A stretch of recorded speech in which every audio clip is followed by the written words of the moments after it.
So it's 3 in the morning of me recording this video, and I have a lot of adrenaline and I do not feel like going to sleep, but I kind of have to go to sleep because I'm going to work with my dad tomorrow. So I have a very small time crunch. I have to finish this by 4 and it's 3:18 in the morning. So let's see if I can do this all in one take. With that being said, here are some films and TV shows that I like and hopefully you can enjoy.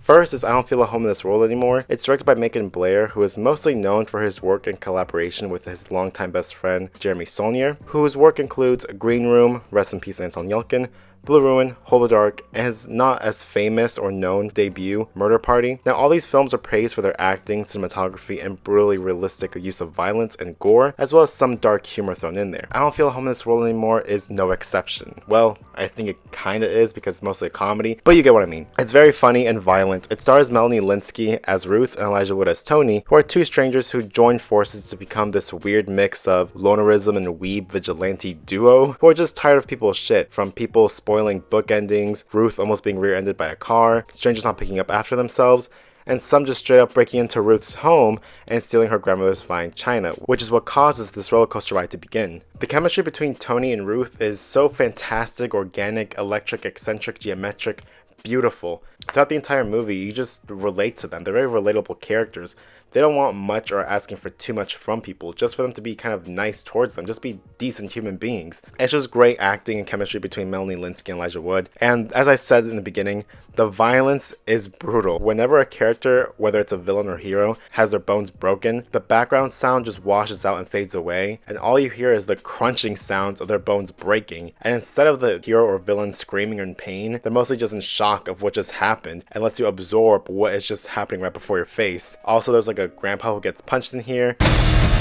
The violence and humor gets darker and darker as the film progresses and leaves you wondering how is it going to get more octane than what just happened. It's a fun and heartwarming film, and a grandpa even gets punched in the face. So if Old Man Getting Punched in the Face or Rat Tail Elijah Would not convince you enough, then I don't know what will convince you. You can watch this film on Netflix, so yeah, it's fun, it's dark, it's violent. Go check it out. The Invisible Man. No, not the new one. The OG Invisible Psycho in 1933. Now, just a little preface. This film is one of many in the roster and Universal's monster classics, and I completely understand how horrifying it must have been at the time of its release, since it was unique and the first of its kind, with the special effects being revolutionary, showing a Hugh Hefner-esque dashing pimp unraveling himself in his clothing only to reveal nothing. So again, I can see the horror aspect of this film and the legacy and impact that it's had on cinema. Also showing how this doctor slash the Invisible Man is losing his mind in a very terrifying, high-octane way. However, it's fucking goofy. It's not really, if you watch it now, it's not a horror movie. It's more of a comedy. Granted, there are some scenes in here in which people do get murdered, so that is terrifying, but overall, it's a fucking comedy. It's comedy gold. Even when I accidentally searched this on Yahoo, yes, it was an accident, I don't know how it happened, but it happened, the result came up as a comedy instead of a horror film. So Yahoo actually came through for once in my life. The film focuses on scientist Dr. Jeff Griffin, who experimented on himself to become invisible, but the herbs that he used in the formula to become invisible has toxins that causes madness and psychosis. This film's interpretation of madness is stealing bikes from people, then throwing it at them after riding on it for like 5 seconds, smacking a hat off a guy's head, and then randomly pushing over a baby's carriage with a baby still in it. I mean, it's a fucking dick move, but it's not scary or terrifying. Like, yeah, it's a bit shocking, but it's just the way that it's done is hilarious. I think it works in favor of the film. It's so fucking goofy and kept me entertained. So as long as it can do that, then major props. Claude Rains, who plays Dr. Griffin or the Invisible Man, does a fantastic job. He is just pure insanity and goofiness and over the top. I think if he had toned down his performance, it would have been a huge difference and probably would have been the same. Now, since Claude Rains isn't really in the film visually, you can't see his body, it mostly relies on his voice acting, and his voice acting is stellar and does all the heavy lifting, since we never really see him until the end of the film, which is pretty impressive. His voice acting is phenomenal. He's just over the top goofy. The cinematography is beautiful. Invisible Man's outfit is badass and iconic and pimp as hell. Go check it out. It's hilarious, iconic, pimp. He pushes a baby's carriage. Do you like films with teens? Do you like films with porn? Well, my next... Wait, what? Right. Yeah, I'm sorry. Torture porn. That's what I meant to say. Torture porn with teenagers. So, doesn't really The Loved Ones is a 2009 Australian dark comedy horror film directed by Sean Byrne, who also directed The Devil's Candy, which is another great horror psychological film, which I also recommend, and you can watch that on Netflix. But back to Loved Ones. The film focuses on Brent Mitchell, who is a high schooler who struggles with depression after surviving a car accident that accidentally kills his father, who rode along with him. His mother also appears to be suffering with depression and grief, and both seem to be falling apart. But luckily, it's prom night, the best night for high schoolers. Brent is proposed by a girl named Lola, played by Robin McLeavy, and Brent kindly declines Lola's offer. Lola, being a sane high schooler, is bummed, but respects his decision. Everyone gets drunk during prom and dance and get low to some bomb-ass Japanese house alarm music. Yeah, no, instead, her father kidnaps Brent, and they have Brent as their hostage in their makeshift house prom, and then insanity ensues from here on out. Both Lola and her father begin to torture Brent using whatever household items that they can find. From drills, hammers, syringes, boiling water. The torture in this film is brutal. It's honestly on the same level as Hostel, but the real selling point in this film is the acting by Xavier Samuel as Brent, who is superb and really sells you that he is truly suffering and fighting for dear life. His screams and gurgling squeals and squirming is hard to watch, and Robin McLeavy as Lola is mesmerizing, playing this unhinged maniacal murderer who laughs as she pours salt on her open-wounded victims, and having small quirks of freaking out and getting excited and jittery as she wins prom queen in her home.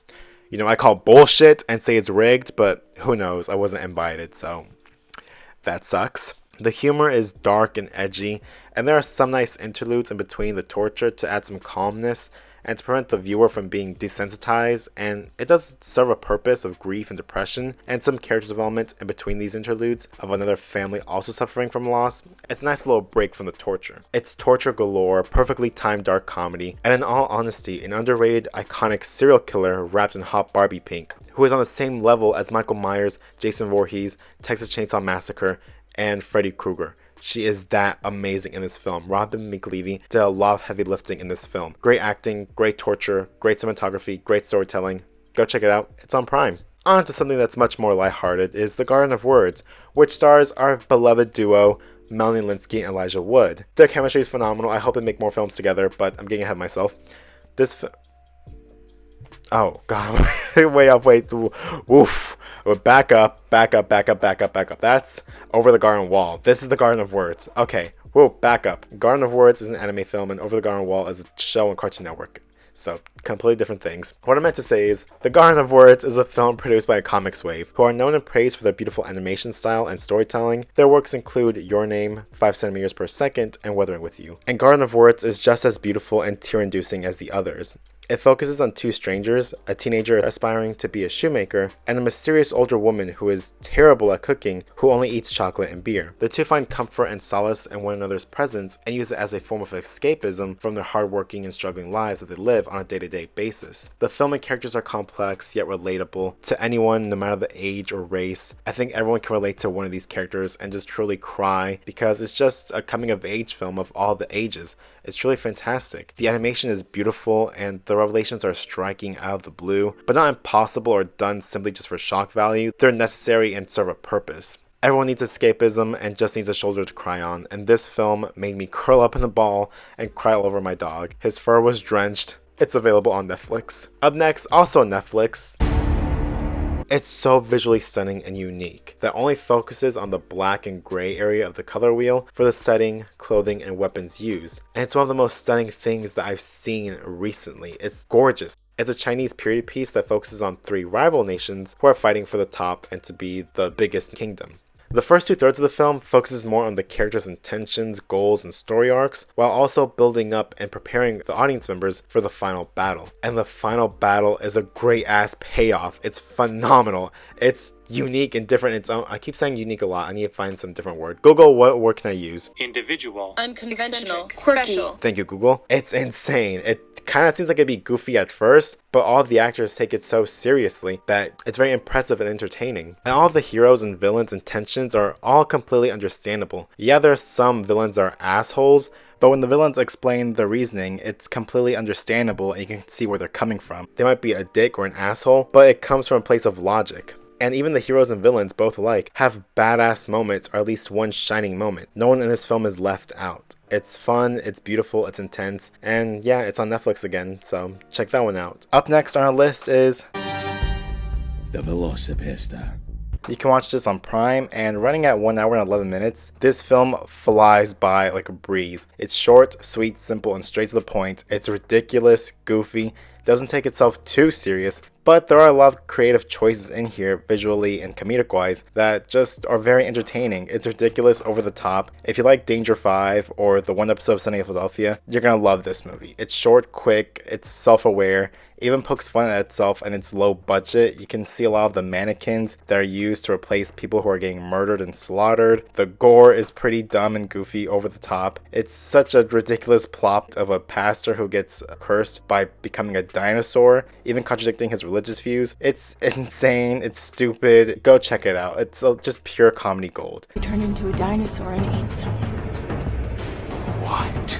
Up next is Girls Last Tour, which you can watch on Prime. It's another anime because I'm also a weeb, and I full-heartedly believe they should go into this show blind and knowing as little as possible of the storyline and the characters and what's going to happen. But to simply put it, two girls by the names of Yuri and Chito make their way through post-apocalyptic wasteland cities on their, hopefully I don't butcher this name, Cottoncraft ride, which is a pretty badass and it's pretty adorable. And yeah, it's basically a motorcycle mini tank without the cannon part. It's a nice slice of life anime that centers mostly on the ideas of carpe diem and living in the moment. These two characters lived and were only raised in war. All they know is war and how to survive. They don't understand simple things that most people nowadays take for granted, like designing and decorating one's room. It's charming, beautiful, and makes you appreciate life to the fullest. And the Easter eggs and clues as to when and where the show takes place in is very unnerving and keeps you on the edge of your seat and wondering, where is it going to go from here on out? What's truly happening? What's truly going on? It keeps you entertained and enthralled into the storyline and show. Truly beautiful. Go check it out.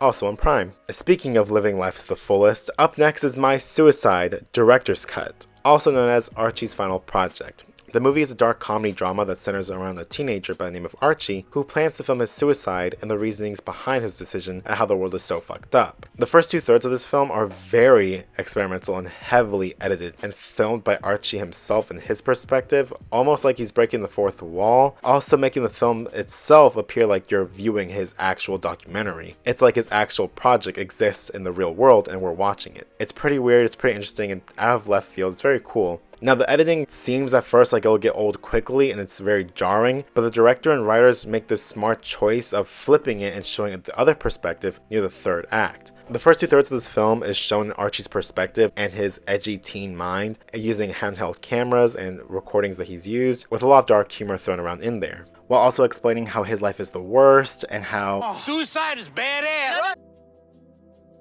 while glamorizing it by recording it. Although, as more characters are introduced into his life, the POV of Archie is toned down.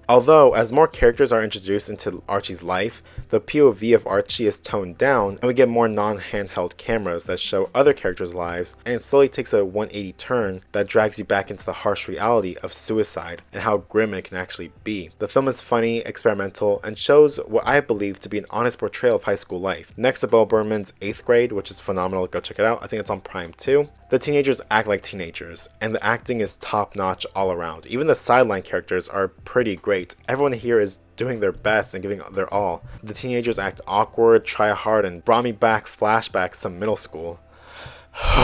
While also showing how suicide isn't the fault of just one person, it's a collective group. It's the teenager's fault in one aspect for not really communicating with parents or adults, but also turning it on the parents' fault and teachers' fault for either not listening to them or withholding important information from teenagers. It's hilarious and will probably make you cry, and 1,000 times better than other things. Next up is The Lighthouse. Yeah, I know I'm quirky and a great film enthusiast who only recommends the indiest of indie films. It's not like anyone knows what this movie is. I'm joking. It was a terrible joke, but hopefully you get that was. Anyways, The Lighthouse. I know that many YouTubers have made videos discussing this movie, but this movie has earned it. The setting of The Lighthouse is extremely claustrophobic and unsettling in small scale. And side note, the lighthouse in this film was built from scratch, specifically and intended just for this film. The designers and constructors were struggling on how to construct the lighthouse due to the harsh weather. Give them a round of applause, people, because they deserve it. The acting from the Defoe and Battinson is Oscar worthy and craziness taken to new levels. The humor is dumb and completely out of nowhere. My favorite scene in this film, and is probably the majority of viewers who have seen this film's favorite scene as well, is when Willem Dafoe is cursing and yelling at Robert Pattinson because his character shitted on Willem Dafoe's cooking, and he just goes on this gigantic rant as to how he will curse and kill and torture Robert Pattinson. It's insane and bonkers. And also major respect and praise towards Robert Eggers and his researchers for doing such intense research on making sure that the dialect and clothing of these two lighthouse keepers was as authentic and realistic as possible. Go check them out, it's on Prime. Now let's end this video with something bittersweet. Tangerine, a film directed by Sean Baker, known for his highly acclaimed film, The Florida Project. Praised for its acting, cinematography, and contrast of pure bliss happiness of a child's imagination living in this poor, grimy side of Florida. And Tangerine is another film with this contrast. Tangerine follows the story and lives of two best friends, Cindy and Alexandra, who are also transgender prostitutes who struggle to earn enough money to get by and also struggling to achieve their dreams and lifelong goals. The film starts off with Cindy and Alexandra, who after celebrating Cindy's return from prison, Cindy discovers from Alexandra that while she was locked up, her boyfriend, aka her pimp, was actually cheating on her with white fish. The two then set off on this wacky ass high octane adventure to find her boyfriend and whoop this woman's ass. The film is just pure chaotic energy. The film is pure chaotic fun, but first let's discuss the lead actresses in this film, who are phenomenal and have a very organic friendship that feels true, and it's even more shocking to find out that this is both their film debut. So good for them, actually. I'm very proud of them. They did a very solid job. And also major respect towards Sean Baker himself for actually scouting out people who aren't actors or have never acted before, but who look like the characters that he envisions them to be. Now let's discuss the camera work in this film, which has been heavily praised for being all shot on iPhone and how revolutionary and game-changing it is. However, in all honesty, I have to disagree with that statement. It's nothing too amazing or fantastic, but I do have to agree that the choice of using an iPhone works best and in favor of the film, since in my opinion the entire movie experience feels small scale and personal. So by shooting it on an iPhone, it makes me feel like I'm the one recording these shenanigans. The humor is quick and always lands. It doesn't drag a scene or waits for the viewer to laugh. It just keeps moving and is very quick pace. The ending is similar to that of the Florida Project, but a bit sweeter. It's beautiful, it's heartwarming. It makes you appreciate the friends they have around you and love them for helping you through these tough times of your life. Recommend. It's on Hulu. Yeah, so that's a different recommendation. It's actually on Hulu, just one Hulu film in this list. And lastly, as a little bonus, is Booksmart, which is also on Hulu, so just to even things out in this video. It's the modern day Superbad, but still remains to be fresh and its own thing. A lot of the jokes are pretty quick, albeit there's one scene that drags a bit too long. It's a creative choice visually, but it just, again, it lasts a bit longer than it should. The soundtrack and score are fucking stellar and perfectly fits the tone of this film. Some singers on the record include Lizzo and Perfume Genius, but one artist that really shocked me that was on this record is Discovery, which I thought I was the only person that knew of this band. It has Rostam Batmanglitch of Vampire Weekend and this other artist, I forgot his name, but I'll put it on the video. It's glitchy, futuristic, amazing soundtrack overall. The acting from everyone in this film is amazing. Everyone's having a blast as well. I know I'm repeating that a lot, but that's what filmmaking should be. Everyone's just having fun playing their characters. And it's honestly surprising that this is Olivia Wilde's directorial debut, because she seems like a natural. A lot of the cinematography, the acting and directing was very well done. It's a fun film. It's a modern day Superbad, as I said, but it has its own twist, a unique style. It's about two teenagers who just want to have one last good fun party before they graduate high school. I mean, it's high school and high school students, you can't really do too much that's out of the ordinary or different or unique, but it's still made to be fresh and funny. Go check it out. It's on Hulu. So I know it sounds like I'm on crack and I'm speeding by this video, but it's like 4 in the morning of me finishing this recording. It took me like an hour to record this because I kept stuttering or have my lisp. I'm gonna leave it at that.